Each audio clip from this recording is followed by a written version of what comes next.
You're on air with Douglas, where fans are connected to their favorite celebrities. And here are your hosts, Douglas and Rob. Hello, everybody. It is On Air with Douglas. I'm your host, Doug, and Rob is with me tonight. Rob, hi, how are you doing tonight? Hey, Doug, I'm doing really well. And happy birthday, by the way. Oh, I thank you. Well, there's no other person I would want to spend my birthday, my 39th birthday with, than my co-host Rob and our wonderful guest tonight. She's back to do part two of our chat and take some fan calls to connect her with her fans. So, Jeanne Cooper, how are you doing tonight? Well, I'm doing very, very well. Happy birthday! Thank you. Or who? It's me. Yours, Rob. Yep. Yours. Mine, Doug. No, yep. It's Doug's. Doug's. Yep. Oh, well. 39. You poor darling, you have so much to learn.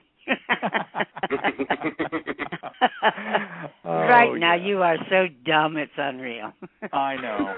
You don't have to tell me. And that's literal. That is a good, true statement, too. Who else can get away with saying that to you, right? Listen, my darling, I want to tell you something. Revel in the fact that you're dumb, because when you get wise, you look back and say, what in the hell was I doing? Really and truly, happy birthday. Listen, I want to tell you something, and this is coming from a woman who thinks, no, I do, I know men quite well. You are just beginning to come into who you are. Mm-hmm. That a man isn't worth the powder to blow him up until he's about 40 or 45. Well, that makes it better, too. There's great things in the growing period, but when you can really plant those 2 feet and say, I am who I am, it's wonderful, because most women will tell you the same thing. A man has to reach almost 40 or 45. 40-ish is the good age. It's when you put it all together and become the wonderful person that you thought you were at the beginning. And it's true. It's very true. Yeah. Do you feel any different at 40? I'm starting to become more spiritual and really look at things a lot differently than I did, in my 20s and 30s. So I do see a difference. You start thinking in terms of becoming a part of something rather than being the entire thing. Exactly. Yeah. Life is so much simpler when you realize that. Oh, my goodness. Yeah. It is so simple. My favorite, I don't know if you and I discussed this or not the last time, Doug, but my very, very favorite hours in the entire world, the entire life, is to get up and you want a month around 4:30, 4:45. And you light the fireplace and you sit down with a cup of tea and you listen to the world start to get dressed. The sounds, it's music that is so divine. It's if you just let go and let something come into you, it is incredible. The spirit of the universe and the strength, the incredible strength. It is amazing. It just sort of rids you of all of the little dark shadows in your life, and you just when a thought comes into your mind, because you're sitting there thinking of nothing, you're open to everything, and something comes into your mind that starts to be on the minus side. You kick it out of your mind so quickly, or whatever you're gathering from that morning, that whatever is entering yourself, your psyche, will automatically kick it out. There's not enough room for it, just room for curiosity, beauty, gratitude. And I'm serious. I'm deadly serious. Try it sometime. Oh.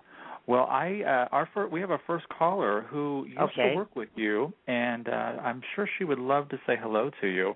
Let me get her on here real quick. Okay. It'll be a little blast from the past. Literally just landed in Hawaii. Here's the surprise for you. Yes, Brenda Epperson is live with Jeanne Cooper. Brenda Hello, Brenda. Epperson. Oh, my Honey, God. Oh, my gosh. How are you, angel from heaven? Well, I am fine. How are you, my darling? I'm good, girl. I just landed in Hawaii, so, how could I not be? You moved? No, I just landed. Oh, well, there's, you filled your heart with nothing but aloha, fill up that well of dryness and come back so full. So, it's incredible, isn't it? It is incredible.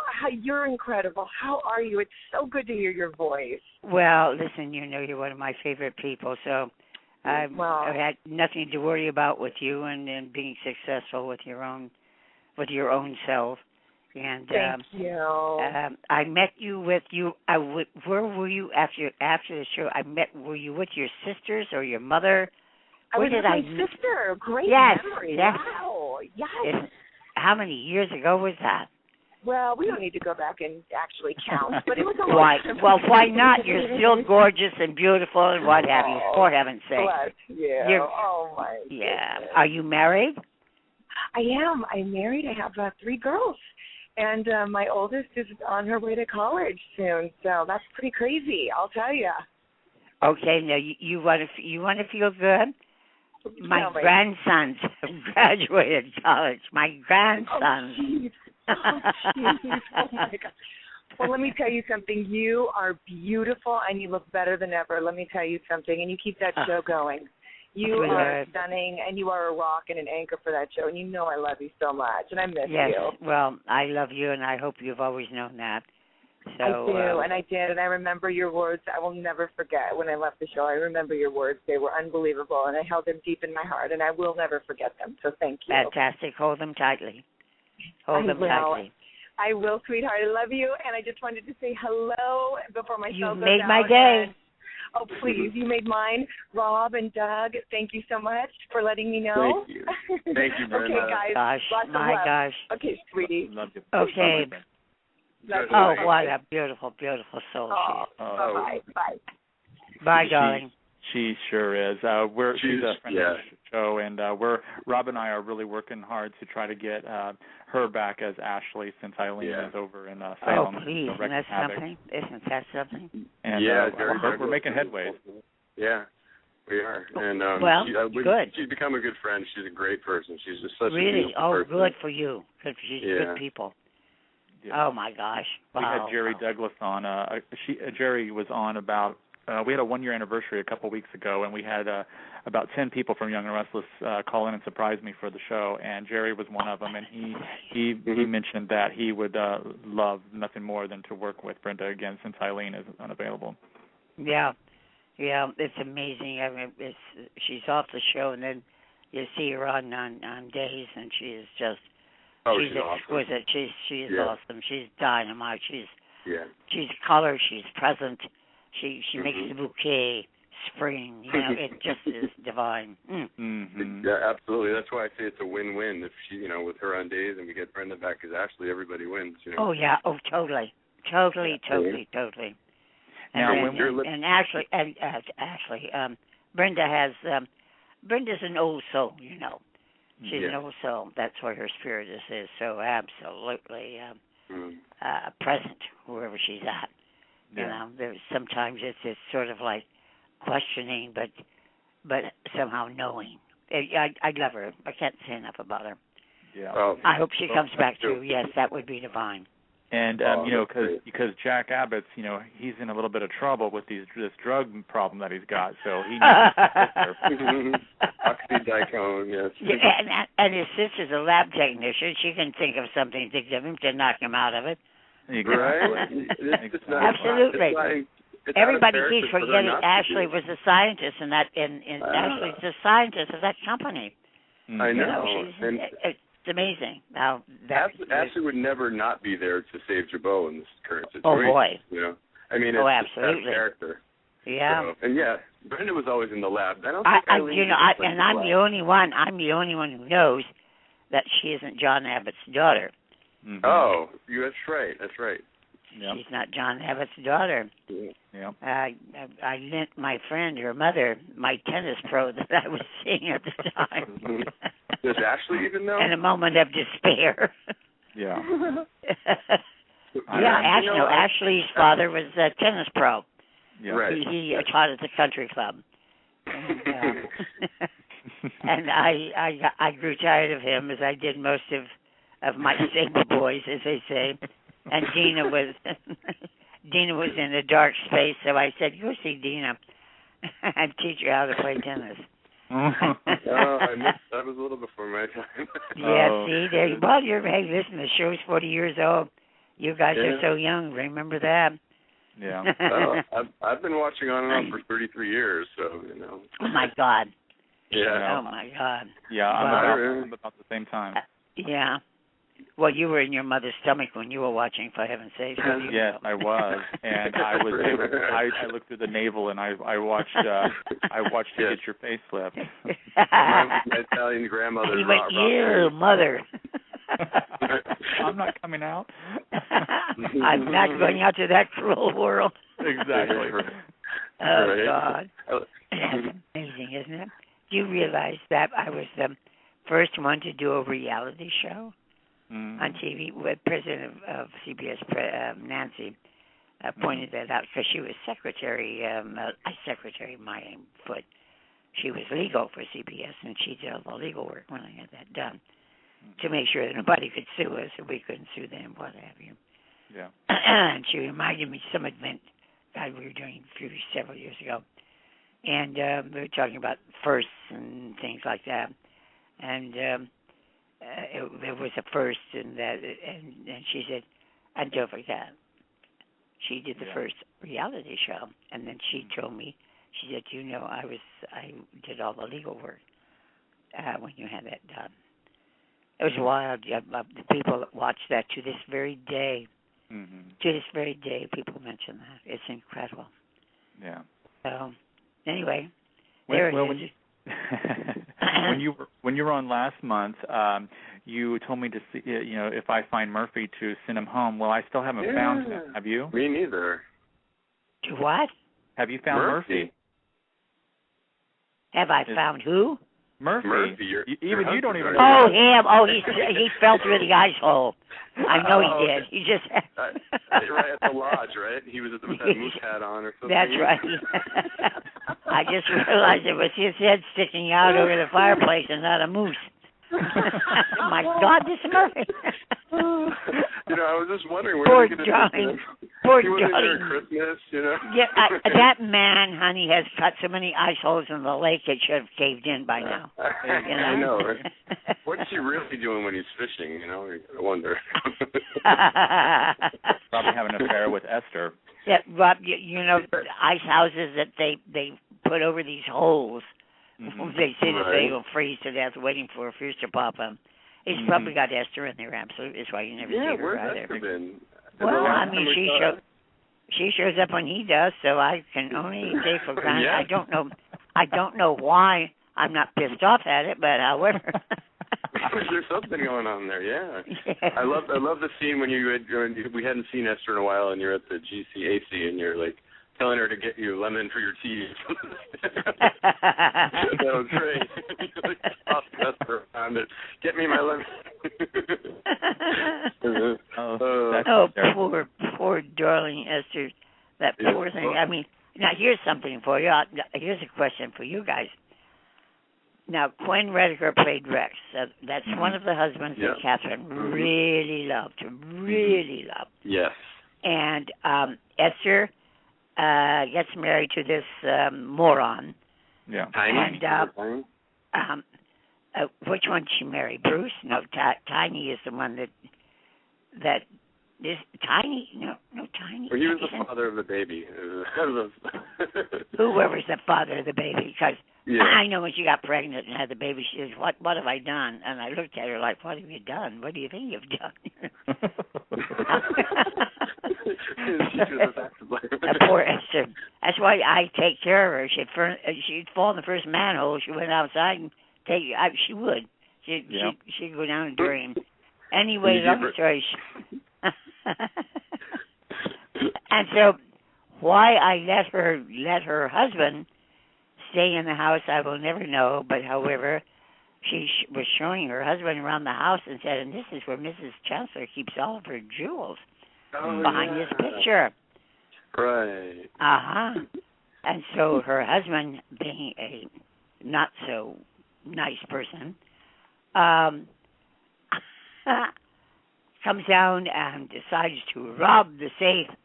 And my husband Rex is up and as the gent that he was said, "What do you think you're doing?" And he turned around and said, "I'm robbing your safe," and shot my husband. I still have Esther in my household. I mean, I personally, she would have been hung up in the backyard on a tree. And didn't you gave her a nice maternity maid's outfit when she was pregnant too, right? Oh, God, was definitely.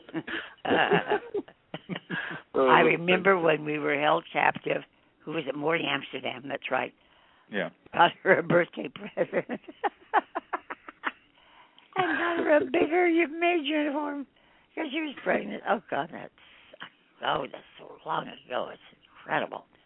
Oh, Dear, darling Maury, oh, what fun, what fun. We love seeing you interact with her. Oh, honey, my dears, in your lifetime, here's a man so revered and an icon of a comedy.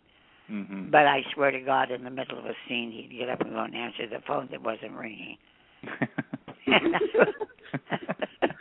She's always dusting stuff. And Catherine would have to, and Catherine would simply look at him like, okay. And he would have a phone conversation and come back and sit down. And I'd say, how can I make this scene work? Okay, I'm going to pick it up right here. Pretend that he never answered the phone, got up, or anything. Mm-hmm. And we did that so many times. So I loved going to work because I never knew what he was going to do in the scene. He didn't either. That's why he did it. Mm-hmm.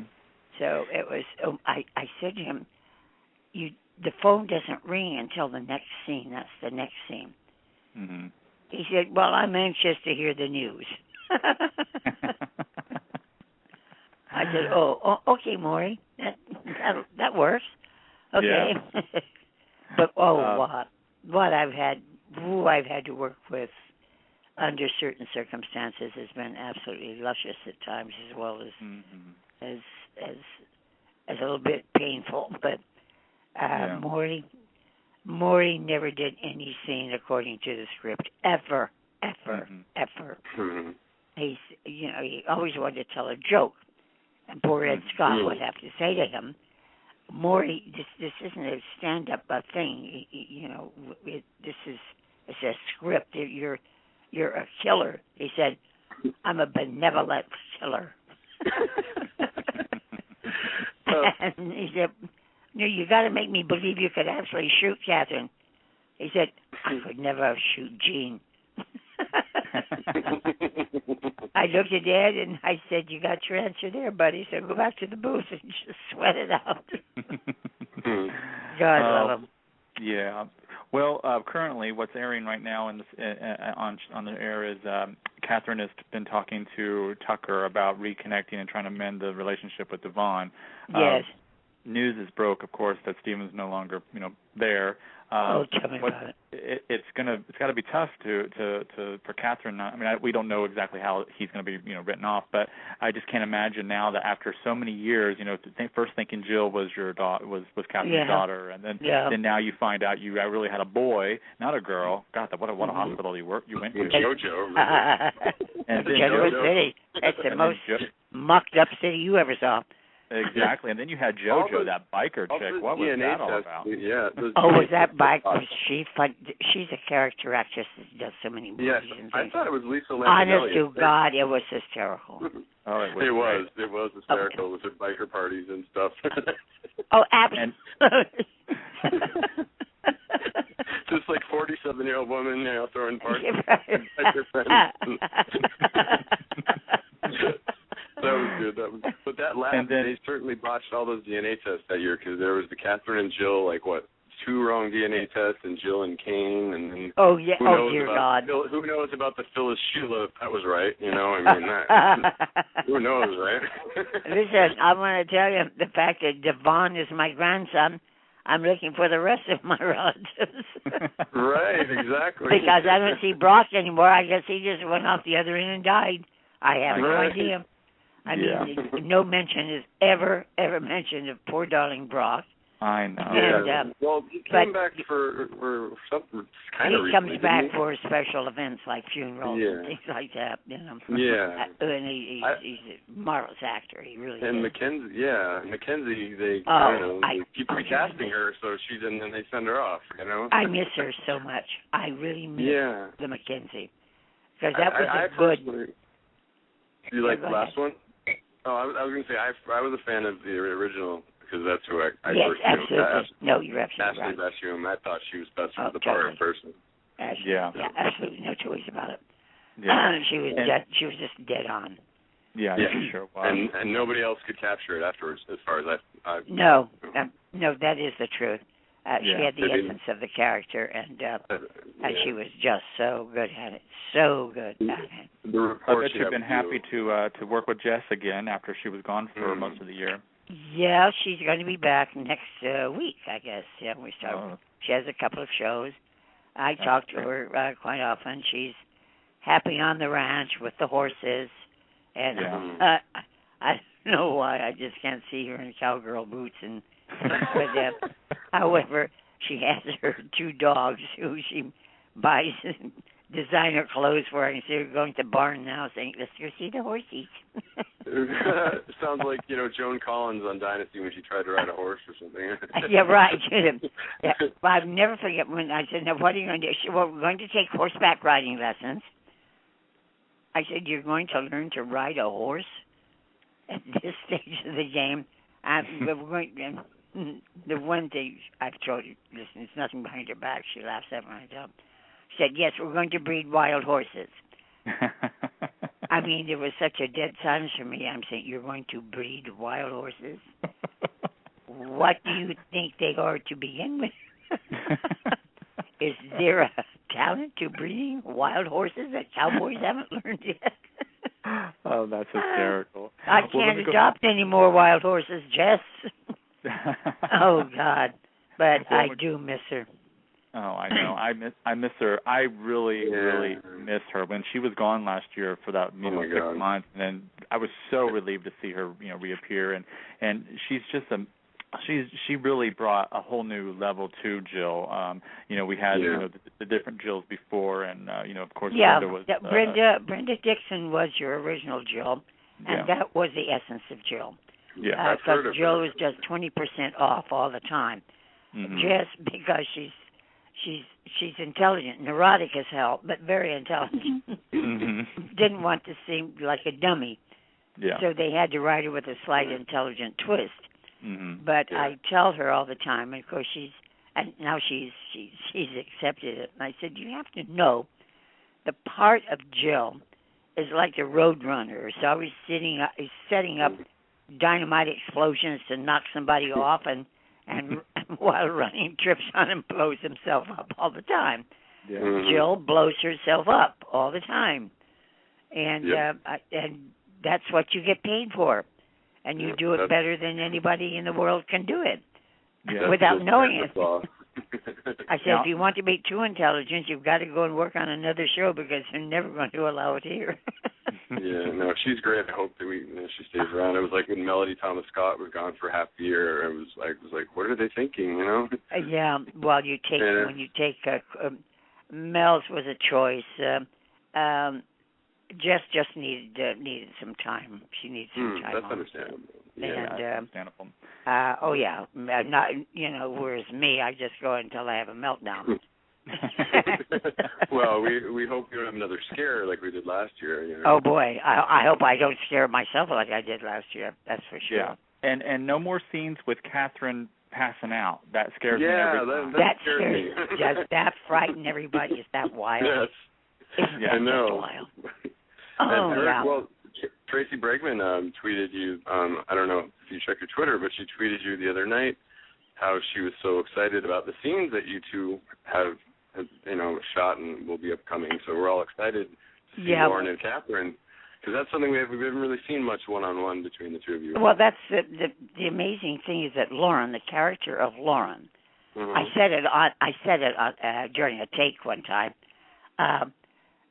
who was it that came to me and wanted to borrow some money from Catherine. Somehow they did that. And I said, however, I loaned Lauren and Danny Romolati $50,000, and they haven't paid me back yet. And of course they wouldn't let me get away with it. I wanted to because I didn't say it viciously, but it's amazing because I always remind Tracy. I said, "Isn't it funny that we can't have any dialogue where, even for fun, if you even started to say in the same about that $50,000, which is 20 years ago, everybody's so rich and has so much money, and they won't pay me my $50,000." It's just great to see you two interact, though, because it's not common to see Catherine and Lauren interact unless it's at some dinner where. Yeah, right. Yeah. So I'm looking forward to that because you two were two of my favorite characters, and Tracy was on our anniversary show. She's awesome. Tracy is an awesome young lady. Yeah, yes, and she has she's overcome a lot of things. She's very private about everything, and she's very much on the side of her fans, her audience. Yeah. Her work ethic is fantastic, and her mom Susan is super lady, and so she comes from good parenting with work ethics. You can tell. And, yeah. Just the way she treats everybody. She treats everyone with respect. Her fans and everything. She's genuine. And she's funny. She's really funny. She's got a dry sense of humor. Yeah, she does. The anniversary show, she was messing with me, and she was tweeting me, like, wait a minute, what night was I supposed to call in? Not tonight. Like, what number was I supposed to call? And I'm freaking out. I'm not telling Doug, because I kind of set this up before him, She was just messing with me, And then she was on hold, But, she was great. She's one of my favorite people. She's her, and she has not aged a bit in the last time. 20 years. Huh? She has not aged a bit in the last 20 years. No, she takes care of herself. She takes care of it a little bit at a time, what have you. And of course, she also has a great food program that she follows. Yeah. And she knows the stress and the strain of getting older, what the problems are, and what you have to contend with, and what she does is practice preventative. Yeah. And that's what it's all about. Once you start hitting 40, you hit 40, then you start practicing everything preventative. So you start treating your body, your mind, what have you, with selective things. Right. And she and hers is no game or no joke. She does it. And she's, a disciplinarian when it comes to that. Yeah. So I think she's proven so incredibly so many truths to people if they will just do something. Yeah. She's amazing. Yeah, she's a good girl. Too. I know a lot of great people through that show. I really do. You work with a lot of great people. We've had a chance to talk to most of them, and they've all been great. Yeah. Well, we've got some more callers for you that want to say hi to you. And, okay. And let's see here.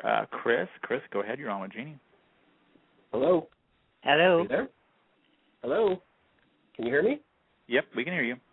Oh, happy birthday, Doug, first and foremost. Oh, well, thank you, Chris. Jean, I've been watching Young and Restless since 1986. Oh, my God. And you continue to this day, to be my first and only fan letter that I ever wrote into the show. I was in 8th grade, I believe, when I got your letter. I live in New Mexico, and the note you mentioned visiting Taos quite a bit. Yes, very much to my friend Darcy Gorman, yes. Yes, you mentioned that in the little note that you put. So I still have that photo, and so I want to thank you for responding to that back then. I did not expect a response, actually. I just sent it in. I saw the address in the back of the Soap Digest, and, I guess didn't think much of it. And about 3 months later, I got the envelope, and so, it was very exciting. But I wanted to ask you a couple of things. First and foremost, how have things changed now, do you think, with the new regime of Jill Phelps and Josh Griffiths? Well, I think what they're doing, they're not not wanting to change the show or change the foundation. I think what they're trying to do is like sort of dust it off, put a shine to it, give it a little bit of 2013, 2012, bring it up to date. They know they can't bring it up to date because it's a thing that this is like saying I want to show Lincoln with a butch haircut. You can't do that. But you can shave his beard a little closer, that kind of thing. So they're sort of dusting it off, bringing up dialogue. They're bringing in a lot of youthful characters, of which I think they've realized that young people do not necessarily watch daytime at all. Right. They're too busy with their their other technicalities, and so consequently they're watching chemistry-wise. I know Josh Griffiths is on the set, he's the head writer, and so is Jill, and Steve Kent, who is senior executive producer, on the set looking for chemistry, who works well together in a scene, who sparks something by just the two people being together. And this is what is for male, female. And this is what they're doing, what they've been doing. And I think in the next couple of months, you will see it sort of. I'm not in agreement with them letting Stephen Nichols go, but that's their prerogative. It certainly is not mine. I don't think it was a wise choice, if I had to differ with them in any way. But they're there to bring Genoa City up to 2013. Yeah. And I definitely. Oh, go ahead. I'm sorry. But that is their intent, and little by little they're doing that, and possibly in that process destroying a few things. That, like Amy, they let her go. Emmy, who played. Well, she's back. Yeah, she's back. They realized that no, that was wrong. Right. So anyway, it's trial and error, and they're trying to shine it. They're trying to wax. It's like you wax your car, get a little bit of shine. Right. And that definitely shows. I mean, as somebody who's watched the show a long time, I see the restructuring. I felt like the structure had gotten very damaged in the last many years. And it used to be that solid show, Yep, all the other fans were complaining about the shows that were going downhill, and then there was Young and the Restless. It was still that prime example of what Good Soap was, and so it was very hard as a fan to watch what had happened. So I understood when a new regime came in, they're restructuring it, and I see, things that are working and things that still aren't, and so it's good to hear what you just had to say, that they're still looking at it with a fine eye and trying to figure out which direction to take it in. I was going to ask, too, if you could write Catherine's future, what storyline would you write for her? Oh, my God. I don't know. I think possibly Catherine does represent the person that does not retire. The retirement thing has been, but only because people used to only live until be 61 and 62. And so that retirement, unless you have something to go towards in retirement, well, there's a company that does needles, injectables, and they're very fine. It's a definite, it's a very finite job. There's not one person in that factory that is under 74. And the oldest one is 101. Why the man uses them? One, he doesn't have defective parts going out. The returns are not there. And if there's an improvement to be made, they're the first ones to know how to do it, to tell you, and you're not spending hundreds of thousands of dollars making mistakes of trying to improve. They do simple things. So I'm not screaming for people who are 60 and over. All Catherine is doing, which I wanted to do very much so. I really wanted to, about 10 years ago, I wanted them to draft Catherine towards politics. Which would, yeah. That would be interesting. There's been fans talking about that, too, actually. Huh? Fans have talked about that on Twitter and stuff. Oh, yeah, absolutely. Yeah. If Catherine would have, otherwise, we could have poked at the problems that most cities have and entertain them at the same time. And I feel Catherine was more disposed to do it than anybody else in the cast. Right. Because she could get away with it. Yeah. Right. I know because she... Yeah. I'm sorry. And one final question on an aesthetic level. What kind of feedback have you guys gotten on how they rearranged Catherine's set?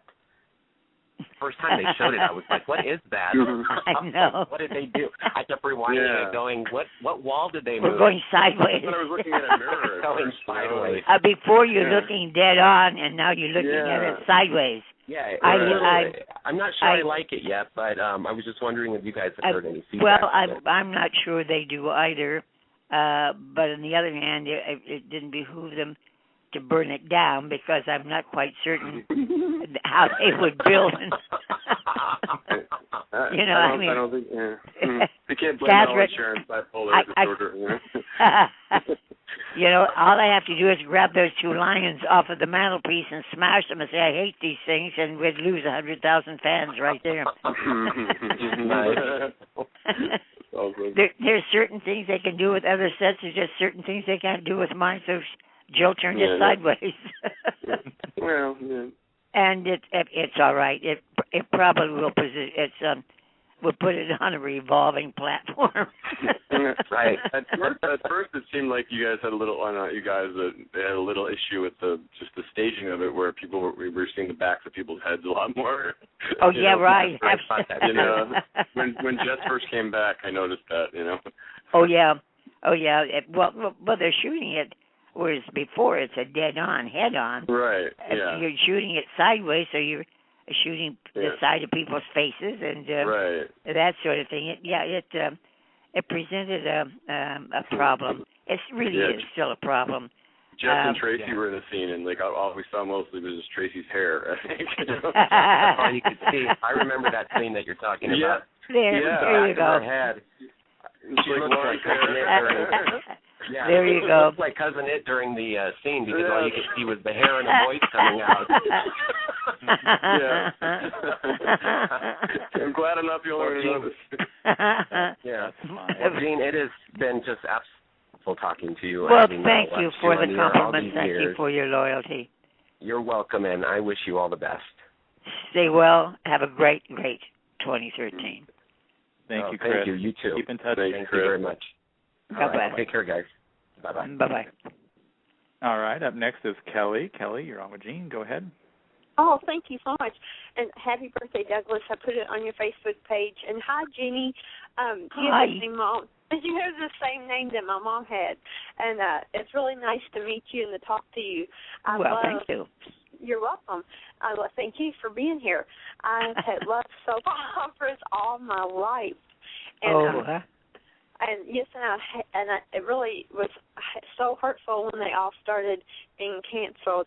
And I've always watched General Hospital, Young and Restless, and gave all my children One Life to Live. They are coming back in some form. Oh, they're coming back, on internet or something like that. They're coming back to digital, Yes, and I think that's really wonderful. But I love your character, and I love how she just she's the only one who has the upper hand on Victor Newman. She's the only one who can actually put him in her place. But what most people don't realize is that I turned my business over for him to run. I'm the one who made him wealthy. And I turned it over many years ago when I said to him, make all the money you want, just make sure you keep me wealthy. Just make sure I have more than you do. And she turned the business over to him. And I reminded Eric of that, it was several months ago, and he said, that's right. I said, so be nice to me or I'll take all my money back. Well, I watched Young and Restless like forever since, when Ashley Davidson was on it way back. And it's always been such a wonderful show. And I was listening to the other caller, and you all were discussing how young people don't watch TV shows or don't watch soap operas nowadays. But I have a little boy who has, his name is Noah, and he's a special needs child. He has autism. And one of the things that he likes to watch are the soaps on soap. Well, he identifies. They can make an identification. Isn't that wild? Absolutely.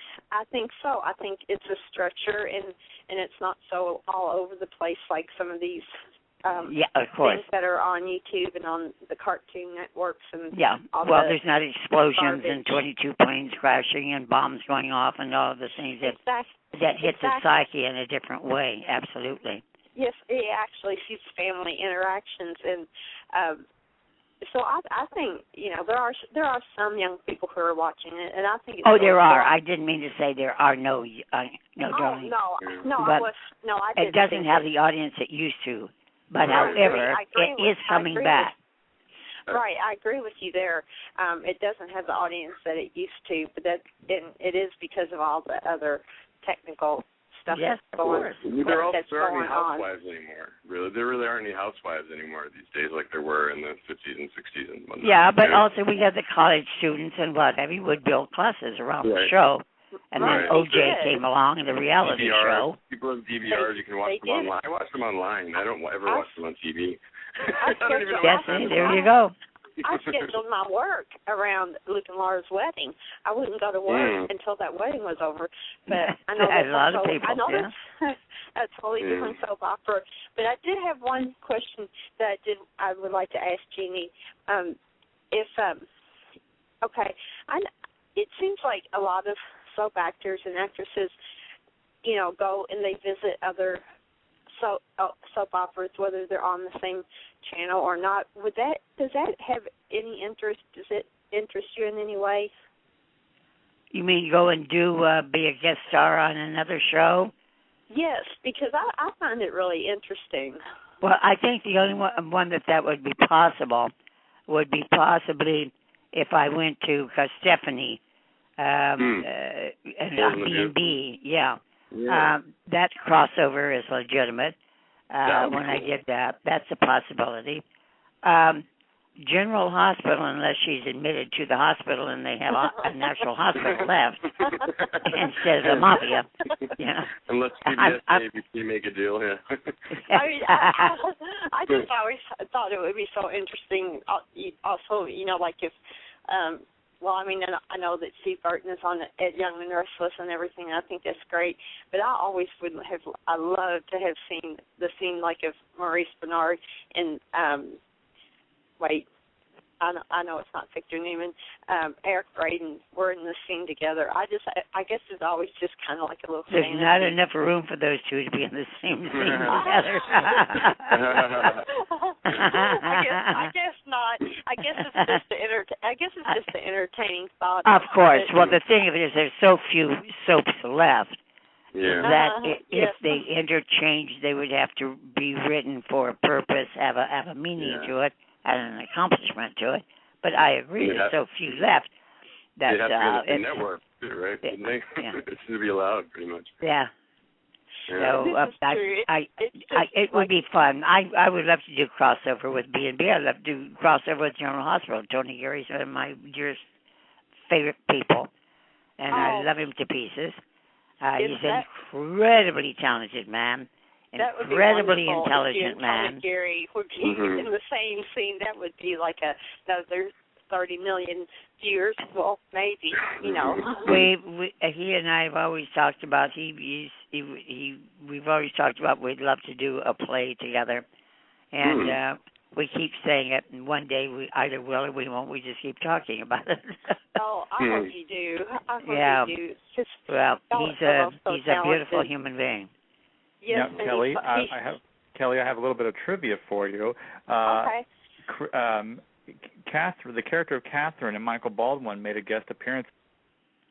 on the finale of Guiding Light, which aired in 2009, and they were, I think, a court case or something, and they were just sitting in the back as well, and you can see that on YouTube. I wanted to be that. I thought that was on As the World Turns that Michael Baldwin made an appearance. No, well, he might have been on it at one time, but I wanted to do Guiding Light. I'd never done it, and it was the icon of all. And so I called up the producer, and I said, I just want to sit on a bench. I'll be background. I'll play background. I just want to say I was on Guiding Light. Awesome. Well, they wrote this little a small scene of where Michael Baldwin plays my gigolo. And so you weren't playing Catherine and Michael then? She called me Catherine. I forget who was calling me Catherine. I haven't seen you in blah, blah, blah, blah. And then, of course, Michael has his shirt open down to his navel, and he's speaking in an Italian accent. And what they wanted us to do, a little, a small insert scene to say something rather than just sitting. And we didn't care. All we wanted to do was, I wanted to simply say, I sat on the last of their shows to say that I was bidding adieu to one of the grandest shows ever put on television. Oh, that's wonderful. And what year was it that you're referring to on YouTube? It's under Guiding Light, September 14th, 2009. I'm looking at it right now, so you can see it. It's at a wedding. Okay. Thank you so much. I appreciate that, and I really appreciate you taking the time to talk to me, Jeannie. Oh, please, my darling, thank you so very, very much for being so loyal. And always. I hope we continue for quite some time, if only for your sake. It's a marvelous time. Marvelous time. You can take an hour of the day and escape, and that's exactly what you do. And you form relationships, and that's what it's all about, and that's what you do, and that's what it's for. And I, for one, am very grateful to you for watching. Oh, well, thank you so much. I watch it actually 2 hours. I watch it once when it's on TV, and then I have to watch it again on social. Oh, my God. Okay. Well, God bless you. Yeah, okay. Thank you, dear. So I am a fan. Thank you. I love you all. Thank you. Dear. Thanks. Okay. Bye-bye. Thank you. Bye. All right. Yeah, that's a fan. Yes, it is. 2 hours a day.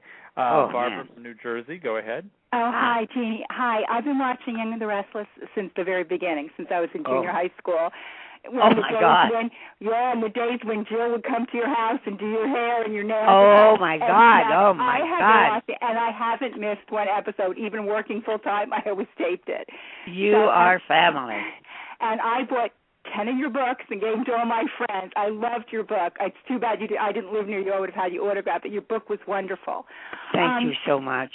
I just think you're great. I want to ask you one question. Of all the people you have to work with, your leading men, who would you say is the one you've really enjoyed working with the most? Leading men? Well, on the show. I mean, working with them. Yeah, I don't mean exactly your lover, but you know what I mean. Well, I'll tell you, it's so hard to choose one. I know, it's kind of tough. Peter Bergman is prime. He's just divine to work with. And he hasn't aged but I very really much loved either. working with Stephen Nichols. I'm sorry, what? And Peter Bergman hasn't aged very much either over the years. He looks really great. Yes, absolutely. He's got that military pose and like that ramrod is up his back, and he still is to this day, And I'm thinking one day if I see his shoulders curve just a smidge, I will know he's in his 90s. I just wish that John Abbott hadn't been killed. I really wish the John Abbott character. I know it comes back, but none of us understand that to this day. I was just going to say, don't even know how to explain it. I would have loved to see him. I would have loved to see that pairing, you and John Abbott. Oh, well, everybody did. Everybody wanted that. That was so amazing. Just great on-screen chemistry between the two of you, even just as friends or whatever, Yeah, well, the thing is, we were hanky-panky in college and things like that. That's why we all knew one another. Jerry Douglas just one. He's a scream to work with. But No one is more dedicated than him when you're talking about a character. Well, I also want to say I have multiple sclerosis, and I was really sick last year. I mean, I was bedridden for like 8 months, and that was and I'm telling you, that's the only thing. I mean, really, believe it or not, that kept my mind off my own health issues. It's such a great escape, and it's such a good show, and I just hope that this soap doesn't get phased out like the rest of them. I just don't understand why that's happening. I really don't. Why? Because they can make more money if you put on a food show and talk about it in a talk show. We've had enough of those. Darling, it all comes down to dollars and cents. Yeah. And it's a shame, though, because it is. It's just great. I mean, I love it. And, I mean, you have a lot of loyal fans. And I loved your book, and it's just such a pleasure to talk to you. Well, thank you so much, and thank you for enjoying the book. I tried to make it as comfortable for everyone to get to know me as I could. I liked the beginning. I liked your story, your life story in the beginning. It was very interesting. I really enjoyed it. Thank you so much. Thank you very much. Thank you, Barbara. Thank you. Bye-bye. One thing she just said about, I've sort of been getting to know Angelica McDaniel through tweeting and stuff, and she really seems to truly care about the show and about the quality of the show. You betcha. I think. And I really like her. She's very receptive to input from fans as long as you're positive and present them professionally. She wished Doug a happy birthday. She was sort of she knows who we are by now, and she listened to the anniversary show. We really respect her a lot, and I think that the show and all of CBS Daytime is very lucky to have her. Oh, fantastic! Yes, yes, indeed. Yes, indeed. Yep. Well, I think we can look up. I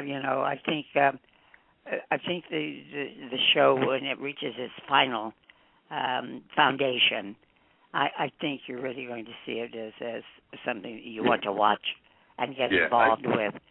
And, I can see it. I can see the structure. I can see where they're going with it, and some people expect all at once, but that's just not how it works. Not this time.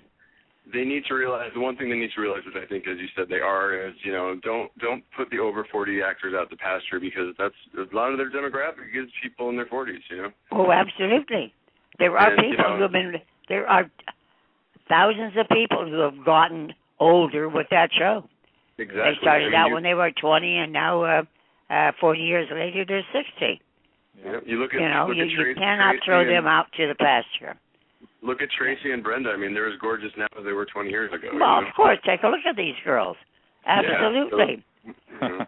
No, you were just mentioning the fans always wanted John and Catherine to get together. John does come back as a ghost. So if you ever seen the Patrick Swayze movie, there was that whole storyline. Yeah, remember that? Yes, God, I remember that. Oh God, that was a sweet movie. I cried. So maybe I cried in that movie. You and John Abbott. Catherine and John Abbott could have like a supernatural love affair.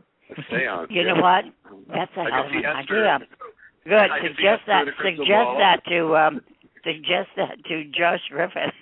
He doesn't ever check his tweets. Angelica does, though. Well, Angelica, then tell her. She'll mention it for sure. Oh, she will. She will. And all right. We got two callers to go to wrap up our hours. So, Margie, you are up next. Hello. Margie. Margie, help me. Hi, Miss Cooper. Oh, what an honor to talk to you. Oh, bless your heart. Thank you. I've been your fan from day one. I still call you the Duchess. You know what? I love you for that. I love you for that. I like that very, very much. Oh, I like the name Duchess, yes. When Brock put that on you, it's just perfect. It just puts you in. Oh, God. Brock always calls me Duchess. Mm-hmm. He did. Brock, his son, he always says when he's doing it, comes in. Yeah. Oh, but the storyline, and even like when Murphy, everything, we need our Catherine. Catherine has to be involved in stuff. Well, that's coming through now. You're going to like the storyline coming up. Don't be frightened because nothing drastic happens, but we're going to start feeding a storyline to you and see if any of you can figure it out. No more health scares, right? Yeah. No more health scares, please. I can't take it. I have MS, and when you guys get hurt or sick, it really bothers me a lot. We don't want that again. No, but listen, no great health scare. But anyway, you'll see. This is coming up. In fact, I start shooting that tomorrow. Wonderful. At the beginning of it. Wonderful. So you'll like it. Okay? I'll be involved. Perfect. Is that all, Martin? Your wonderful son, may you please say hi to him for me? Corbin, isn't he a good actor? He is. He's a very talented man, Yeah. He's a very fine writer. He's been writing, producing, and directing some of his cottage films, which really? are they go straight to DVD. I think 25 Hill and 25 Hill. I think is at Target or Walmart, one of the others. 25 Hill is a good one. Very good. Very good for the soul. It's called 25 Hill. It's all about soapbox derby racing. We can which he helped revive. And he helped revive and get them out of debt in real life. So it accomplished a lot of good. But that's basically what he does, It's written for a community. It's a personal film. It's something that almost everybody can relate to. Wow. So, very nice. I'm going to check that out, definitely. Yeah. 25 Hard. Thanks so much, Margie. For to speak to you, and God bless you. Ani, God bless, and thank you so much for your loyalty. Now, will you ever make a cameo on Psych with him? I was just curious to see if Psych, yeah. Yeah, would you ever make a cameo on Psych? They wanted me to do one, and I couldn't at one time, but I think the last season's coming up, and he wants me to definitely do one. You have to. I've been waiting for that. Yeah, I got to do that. Cool. So I'll look forward to that. Yeah. All right, our last caller of the night is a huge fan of Young and the Restless and you, Anthony. Welcome to the show. Hi, Doug. How are you? Good. Hi, Jeannie. How are you? Hi, Anthony. How are you? I'm excellent. I'm so glad to be talking to you. I've been watching the show for a long time. I first started watching The Young and the Restless when I used to stay home with my grandmother years and years ago. And she was a long time fan of the show. Yeah, you had no choice. Exactly. So sit down, shut up, and watch the story. Right? It's true. It was always absolutely. And then Young and the Restless. Yep, there you go. And I remember, so many storylines that you've done with Quinn Redeker, who played. Oh boy, huh? And, beautiful. And Patty Weaver, who played Gina, and that was his daughter. Yeah. Danny Romalotti and Patty. Yeah. All those, great, actors who, we miss on the show so much. Well, the characters are so beautifully defined. That's why they're just beautifully defined. Yeah, and I loved your chemistry always with Melody Thomas Scott. I think you do have a great relationship on the show. I mean, it's stronger than any, mother-daughter relationship. Yes, I love those scenes where, you just giving advice to Nikki, who seems like lost in her ways, and you always seem to... You talk about lost in her ways. She's lost altogether. And I was curious as to if you remember a certain cat fight that you had with Jess Walton's character, Jill. I remember it took place in the attic. God, yes. Oh, yeah. Was that hysterical? That was hysterical. Listen, it was so funny. That? What? How was it to film that? It was tons of fun. Of course, it's laid out by a stunt director, and we had stunt women. But anyway, it seemed simple, and I liked since I knew what I was doing.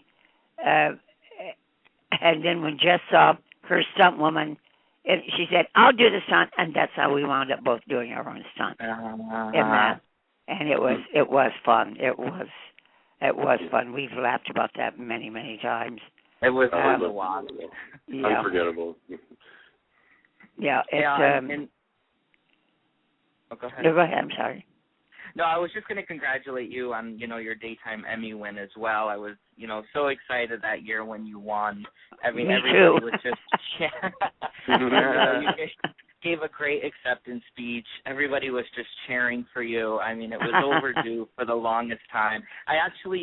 The daytime Emmys took place in New York. Yes, they did. Of years as well, and I went down there to New York. I got from Connecticut. And I saw you getting out of a car, going into a hotel, and I waved to you, and you waved back to me. It was a long time ago. Well, how nice. No, I usually try to respond. You did. You turned around and you waved to me, and I was like, oh, my God, Jeanne Cooper saw me. I was so excited. But I wanted to thank you for all the wonderful years on the show. It's a pleasure to listen to your interview, and even more of a pleasure to talk to you. Well, my darling, I thank you so very much for your loyalty and staying years with the show, because we are family in many ways.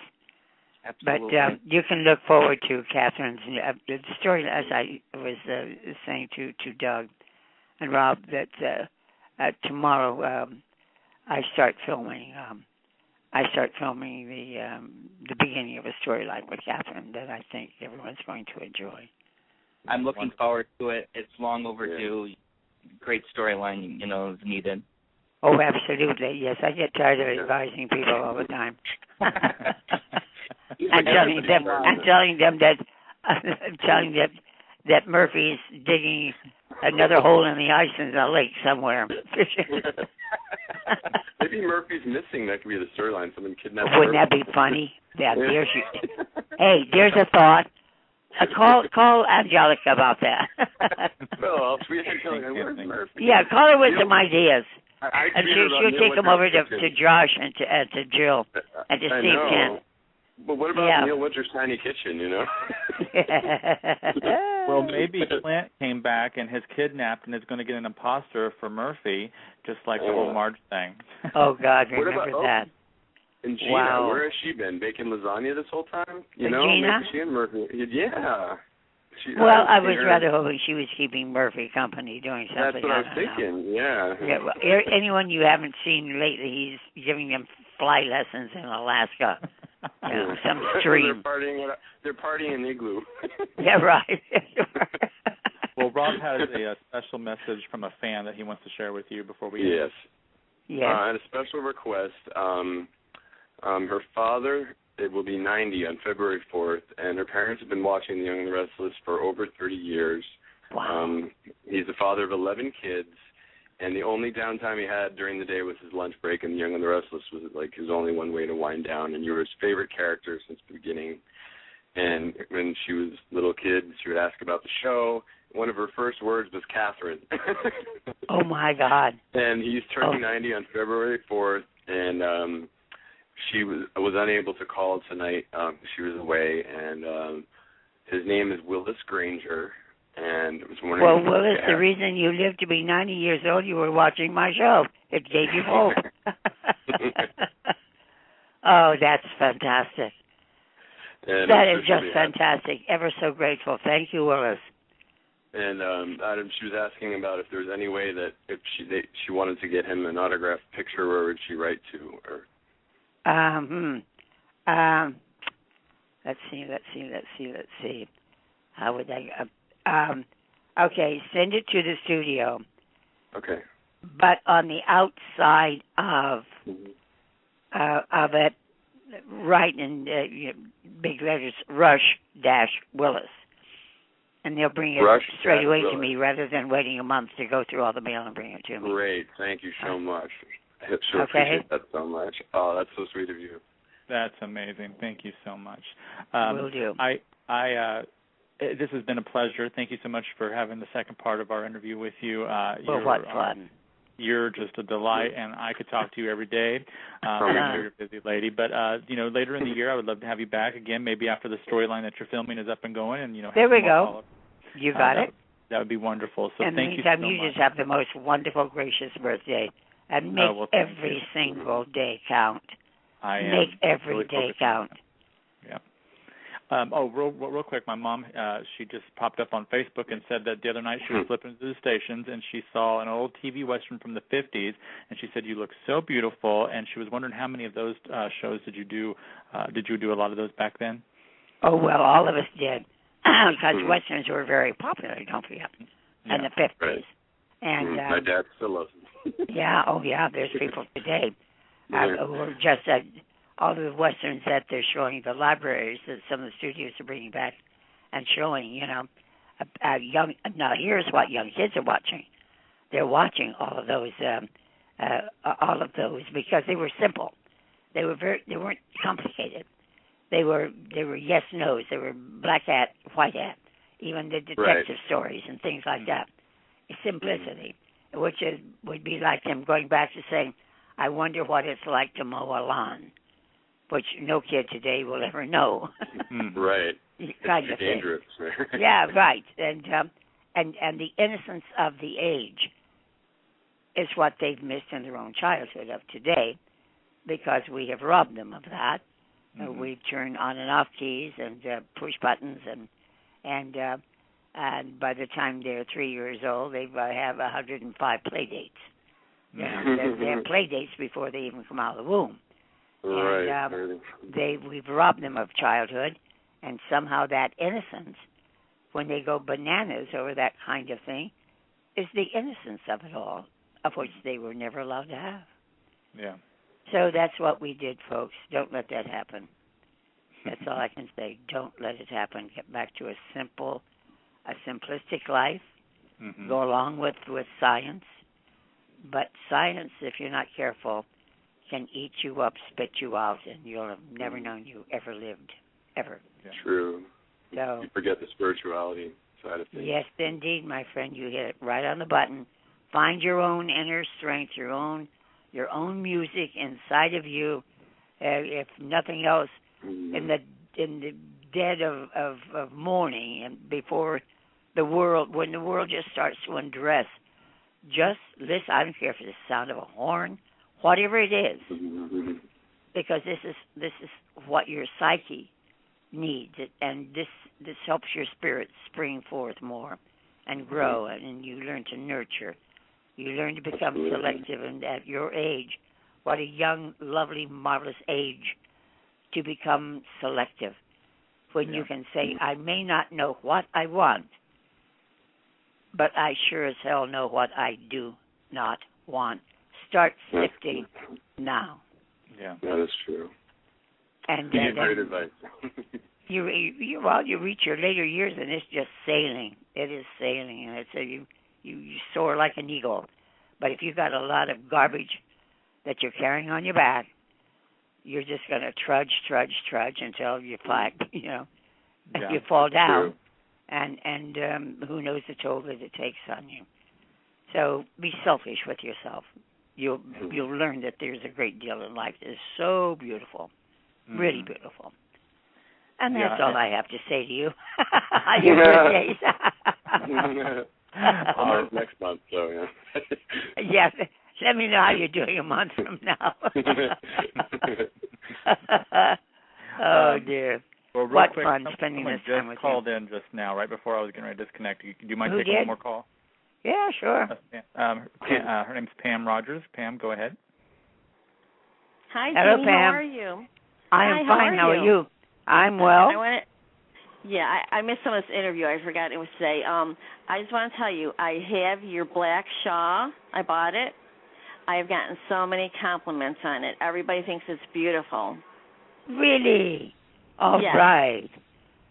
There you go. And a few of my friends have ordered it too. I just wanted to tell you that. And I love watching you on the show. The show would not be the same if you were never on it. You know I feel the same way, Pam. Thank you. That's a lovely compliment, sweetheart. That's a lovely compliment. Well, Doug, thank you for letting me say hi to her. I appreciate it. No problem. Well, you be well and have a great 2013. You too, Jeannie. Thank you. God bless. Bye-bye. Bye-bye. Bye-bye. All right, Jeannie. You have a great rest of the night, and we look forward to seeing what's in store in Genoa City. And we are working hard behind the scenes to show that soaps matter, and we're not going to give up the fight. So we're going to be behind you till the end. All right. So we will talk Good. again. You okay? do your part. I'll do mine. Exactly. Right. There we go. Okay, Deal. guys. Stay well. Bye. Take care. Bye-bye. God bless. Bye-bye. Oh, goodness. What a wonderful woman. Wonderful woman. What did you think about awesome. Oh, she was awesome. I mean, I listened to the interview last time. Thought I was really glad to be a part of it this time. Mm-hmm. You know, and I always wish that was the kind of person I had for a grandmother. Well, my Italian grandmother. She passed away though when I was really young. You know. Yeah. But she's just so cool, so down to earth, full of wisdom. But, funny and witty, and just and says whatever she thinks, which I love. And I love that. When growing up, I grew up not near my home state, so my only grandmother I had was my maternal grandmother, and she lived, in Indiana, and I grew up in Texas, and we were never really close. So growing up watching Young and the Restless, I always was like, I wonder if that's what it's like to have a grandma, and because she's just so wonderful, and it's just. She's been a grandma to so many people. So anyway, I hope everybody enjoyed tonight's show. I promised to bring her back to take some fan calls, so we'll have her back in maybe a few months to catch up again. She has a new storyline coming up, so I'm anxious to find out the details of that. So that should be really exciting. So thanks everybody for tuning in. There's just a couple quick things to tell you about the rest of the week. We have tomorrow night. We have Michael Strider, who is one of the most highly respected photographers in the entertainment industry. He has photographed like the most powerful entertainers in the world, like Gwen Stefani, Kiss, Van Halen, Green Day, Metallica, Bon Jovi, Rihanna, a whole bunch of them. And he also has worked with Hollywood actors, supermodels, and even Playboy cover girls and world leaders. So I mean, he's really a name to be reckoned with in the business of photography. So he's also going to be tuning in. He's also going to be having some of his celebrity friends call in apparently, and I don't know who they are. So you don't want to miss this. So any of those names I listed or anybody else that he may know is going to be calling in to chat with us. So definitely don't miss that tomorrow at 9 p.m. Guiding Light fans, we got our first reunion of 2013. We have Robert Newman and Kim Zimmer, who played Josh Lewis and Reva Shane on Guiding Light. They're going to be joining us to mix it up and talk about their time on Daytime and what they're working on now, such as Kim released an autobiography a few years ago, and she's also just recently did a tour on Broadway for Wicked. So we're going to be catching up with her with that. Friday, and that's Thursday at 9 p.m. Eastern.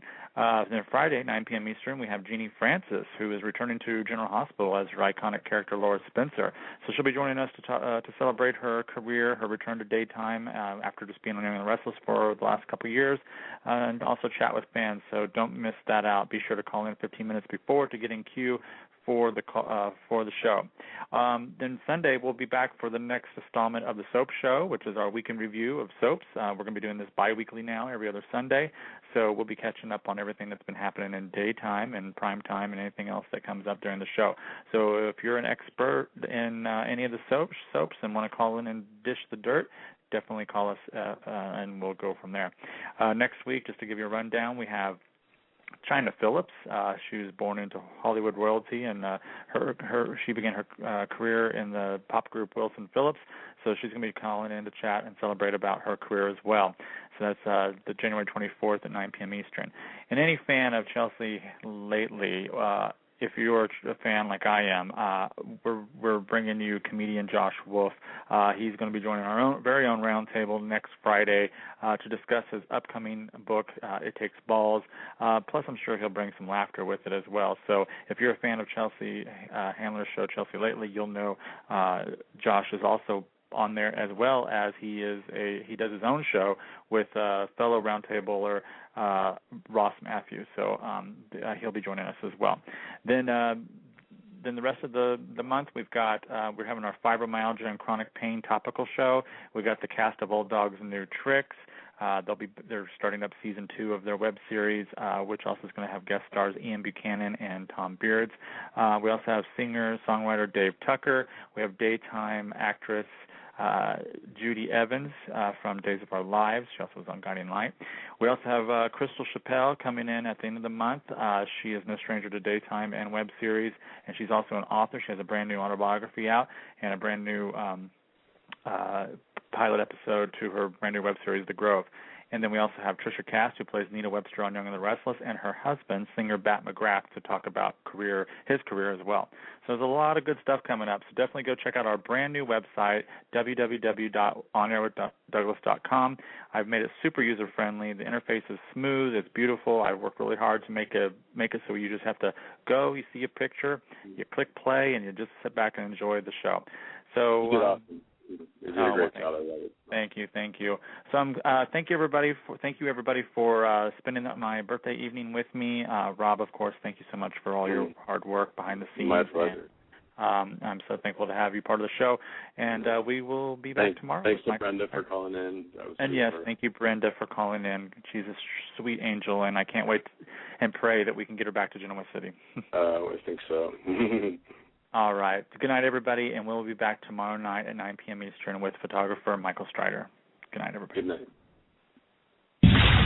For a full archive of past shows and the upcoming schedule, check out onairwithdouglas.com. If you need help getting promotion out to our thousands of listeners, contact us at onairwithdouglas@gmail.com for more information. And be sure to check out our new weekly topical show, Sunday nights. Until next time, thanks for listening to our show.